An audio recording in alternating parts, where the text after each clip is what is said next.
I want to welcome you to the Ask Jeff YouTube channel. Here's today's question. Are Anglicans saved? It's a good question.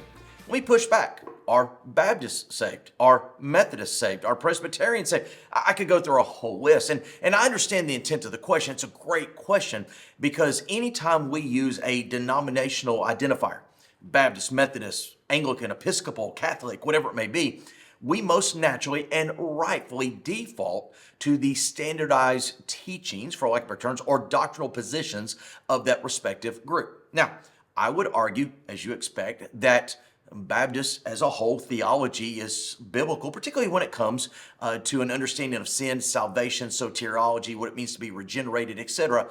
However, just because somebody's Baptist doesn't mean they're saved, because unfortunately, you can either make a false profession or somehow use the right words at the right time with deaf ears, and you can claim to be something you're really not. Now, the reason I bring that up is Anglicans, as a general rule of thumb, are a very sacramental, works-based, non-real understanding of justified by faith alone by grace alone through faith alone type denomination.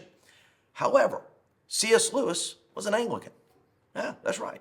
The one who wrote Mere Christianity, the one who wrote the Chronicles of Narnia, the one who claimed to be an atheist, who had this radical conversion to Christ Jesus, the same man who said, when it comes to Jesus Christ, you have to either confess him as a liar, a lunatic, or a Lord.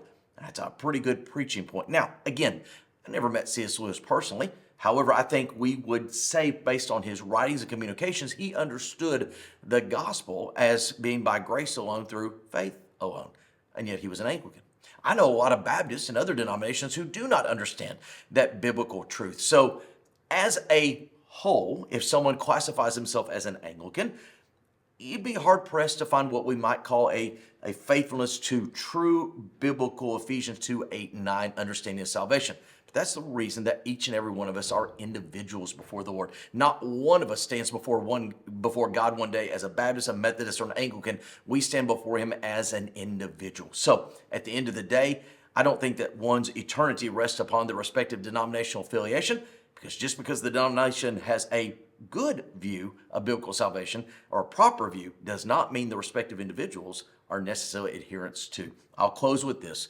Romans chapter 2, verses 28 through 31, it says, "He is not a Jew who is one outwardly, but he who is one inwardly, who's been circumcised with the circumcision of the heart." So, again, at the end of the day, heaven is not composed of respective denominational affiliations or partisanship, but individuals who've understood their sin condition and who've called on Jesus Christ to save them.